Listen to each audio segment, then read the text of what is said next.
Hi, I'm Michelle, and today you can see that I'm out running. I'm going to be talking to you about prolapse and running. So I'm a pelvic floor physiotherapist and I work with women after their prolapse surgery and help women exercise safely who are dealing with prolapse problems. We're going to be looking at the ways you can stay running and active with a prolapse, and I'm going to be giving you 7 tips to help you run if that's what you want to do. But it's really important to note that I'm not promoting running for prolapse. I'm just giving this information for women who have prolapse and still want to run. It's really important that you follow the guidelines of your medical practitioner as to whether you're going to be running or not with your prolapse problems. Now, let's talk a bit about the problem with running and prolapse. The issue is that running is a high impact exercise, so that every time your heel strikes the ground, the forces are transferred to your pelvic floor. So this can cause your pelvic floor to be progressively weakened, stretch over time, and also cause your prolapse to worsen. So today I'm going to guide you through tips for how to reduce the risk of prolapse worsening with your running. And after these tips, I want to show you some really important information to instantly improve your prolapse support and help you run. Please let me know if you have questions or comments, or if you're looking for prolapse alternatives to running. This prolapse exercise book here will provide you with the information that you need, and it's linked in the description below too. My first tip is to limit how long you run for.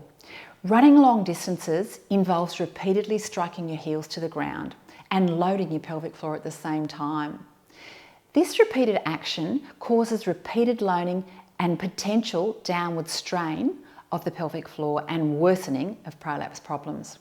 So this is why it's advisable to keep your runs to a manageable length, which means that marathon running usually isn't the best option for anyone with prolapse problems. My second tip is to reduce the stride length. Try to run with small steps. Reducing your stride length is one way you can reduce the impact of that heel striking the ground. The larger your stride, basically the greater the impact on your pelvic floor. So try to keep your stride short if you can. Now try to keep your running speed slow to moderate. This tip is related to the last one, since smaller steps obviously slow down the pace of running. So small steps and slow speed are really preferable to fast running with a long stride. Now, my fourth tip is to try to run on flat surfaces where you can. Running downstairs and downhill will increase the impact on your prolapse and will force it downwards. Try to stick to running on flat surfaces to minimise the impact of your heel strike. Tip 5 is to try to alternate your running surfaces where possible. Road running and treadmill running are both associated with an increased risk of stress on the body, and this is because of the repeated action on hard surfaces. And this is why running on hard surfaces is so commonly associated with stress injuries such as shin splints. Instead, try to alternate your running surfaces, and this may include grass, gravel and soft sand where you can. Water running is also a really great way of reducing the impact of running, and it also provides a great running workout as well. Now, I'd like to discuss briefly about managing your body weight with running. Most of us know that running is a really great way to increase fitness and lose weight. However, it's not the ideal exercise if you're overweight or obese.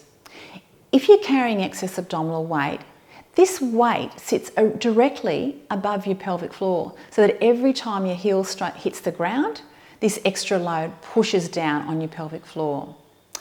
If you're carrying too much abdominal weight, start with walking and then progress to brisk walking if you can, but avoid running.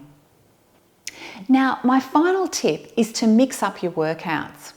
Equipment-based workouts such as cycling, cross-training, rowing and elliptical machine give your pelvic floor a break, so they're a great alternative to high-impact exercises. They also give your pelvic floor time to recover, which is especially important to reduce your risk of prolapse worsening. Now, this video wouldn't be complete without discussing the importance of improving your prolapse support, and this is to help you run and exercise in general. Now, there's 2 really important ways to help you improve support for your prolapse, and you can do this immediately. Now, this device is called a vaginal pessary. It actually sits inside the vagina and it can be used during running. What it does is it holds up the prolapse tissues. And as a result, a pessary can reduce prolapse symptoms, and it also may help some women run with their prolapse. Finally, if you're going to run, make sure you take the time to do your regular pelvic floor exercises.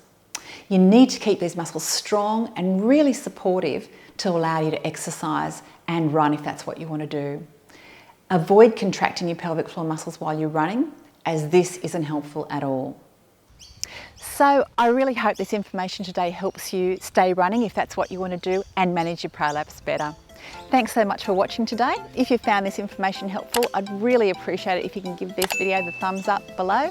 I look forward to seeing you next time. I'm off for my run. Bye.